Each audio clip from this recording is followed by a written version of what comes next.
Are you ready to move your career forward? Make your comeback with Purdue Global and get college credit for your work, school, life, or military experiences. With these credits, you may have already completed up to 75% of your undergraduate degree. You've worked hard to get where you are. It's time to get the recognition you deserve and earn a degree you'll be proud of, one that employers will trust and respect. When you take the next step in your life and career, make it count with Purdue Global, Purdue's online university for working adults. Start your comeback at purdueglobal.edu. How powerful is the Cox network? So powerful that one day, the internet will let your doctor perform miracles from thousands of miles away. Connecting to remote operating room. Giving a whole new meaning to the term house call. Operation complete. The Cox network. With gig speeds everywhere. It's internet built for tomorrow, today. Cox, bringing us closer. In Cox serviceable areas, speeds vary and are not guaranteed. Cox terms apply. Other restrictions may apply. Hello. From Wonder Media Network, I'm Jenny Kaplan, and this is Womanica. This month, we're pulling back the curtain to reveal women overlooked in their own lifetimes or in our historical accounts of the eras in which they lived.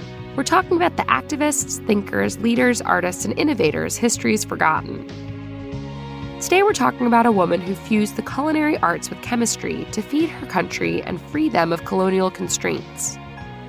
Her best-known invention became an internationally popular condiment, and her food literally saved lives. Please welcome María Orosa.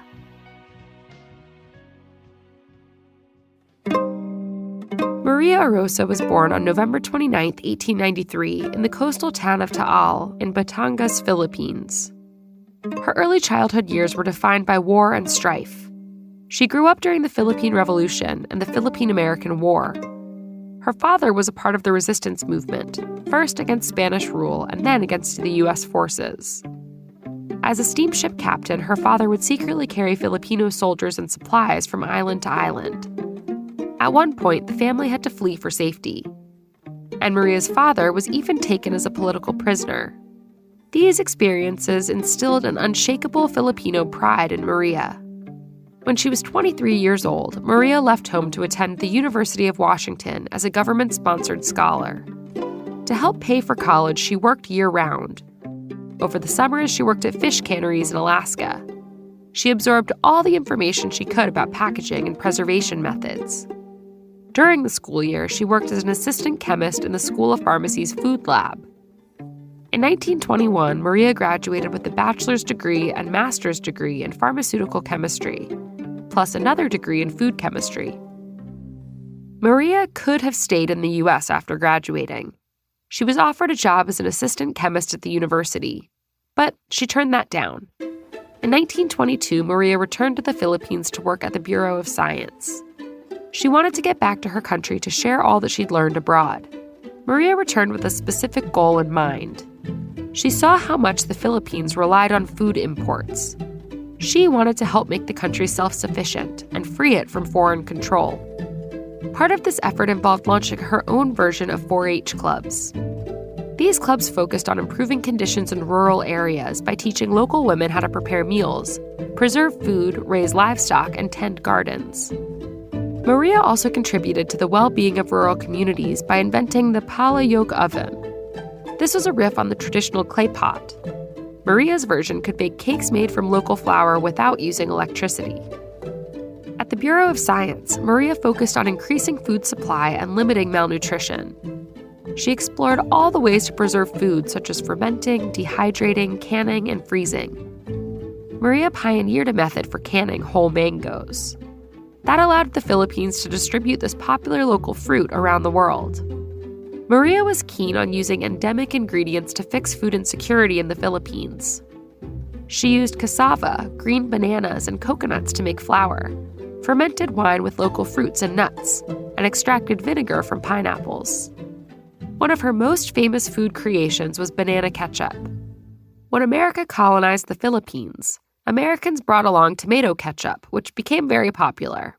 But it was pricey to import, and tomatoes didn't grow well in the tropical climate. Maria didn't let that stop her country from enjoying the condiment. She mashed together Saba bananas, brown sugar, vinegar, and some spices to make a sweet and tangy tomato ketchup alternative. She also added a bit of red dye to fix the less than appetizing brownish-yellow color. Banana ketchup quickly became a staple in Filipino households and grocery stores. But Maria's name did not. Many Filipinos know her name because of the busy street named after her, but not for her culinary contributions. Over time, corporations saw the popularity of Maria's creations and began to produce them en masse. But they didn't credit or pay tribute to the original inventor. In fact, the first company to mass-produce banana ketchup, Universal Food Corporation, credited its founder as the creator of the condiment. Still, Maria didn't stop there. She traveled all around the world to research food preparation and preservation techniques. She spent time in China, Japan, and Hawaii. When Maria returned, she was appointed chief of the Food Preservation Division and the Home Economics Division. And in 1934, she became head of the Plant Utilization Division of the Philippine government's Bureau of Plant Industry. Some of Maria's most significant inventions include soyalac and dirac. Soyalac is a nutrient-rich drink made from soybeans. It was considered a miracle food. Dirac is a rice flour rich in vitamin B1. These two products were critical during World War II. When the Japanese army invaded the Philippines after attacking Pearl Harbor, Maria had a choice to make: evacuate with her family or stay and support her fellow Filipinos. The decision was clear. She told her family, "My place is here. I cannot in conscience abandon my work and my girls." Maria became a captain for one of the underground guerrilla units. Food was scarce during the war. Imports came to a halt, and agricultural production stalled. Maria and her unit turned their attention to creating nutrient-rich foods that would sustain the soldiers. As the war waged on, Filipino and American war prisoners were kept at the University of Santo Tomas prison camp. They suffered from poor living conditions and malnutrition. Maria figured out a way to smuggle food into the camp and began sending soyalac. It saved thousands of Filipinos and Americans from dying of starvation. On February 13, 1945, Maria was on the way to a bomb shelter during the Battle of Manila. Before she could make it, she was hit by shrapnel. A member of her team rushed her to the nearest hospital. Shortly after she arrived, the hospital was hit by an American bomb. Hundreds of doctors and patients died. Maria was one of them. In the chaos of the war, Maria was buried in a mass grave. Today, it's still unclear exactly where she was laid to rest, though in 2020, a memorial marker was unearthed at the hospital where she died. All month, we're talking about women behind the curtain. For more information, find us on Facebook and Instagram at Womanica Podcast. Special thanks to Liz Kaplan, my favorite sister and co-creator. Talk to you tomorrow. No one likes to talk about money. Am I saving enough? Can I buy a house? Am I paying too much in taxes? Will I be able to retire? What if you could unlock insights about your finances in less than 5 minutes with a clear picture of where you stand today and where your money can work harder? Now you can. Visit Facet.com to take the free quiz and get your financial wellness score today. That's FACET.com. This ad is sponsored by Facet. Facet Wealth Incorporated is an SEC-registered investment advisor. This is not an offer to buy or sell securities, nor is it investment, legal, or tax advice. A brand new historical true crime podcast. When you lay suffering a sudden, brutal death, Starring Allison Williams. I hope you'll think of me. Erased, the murder of Elma Sands.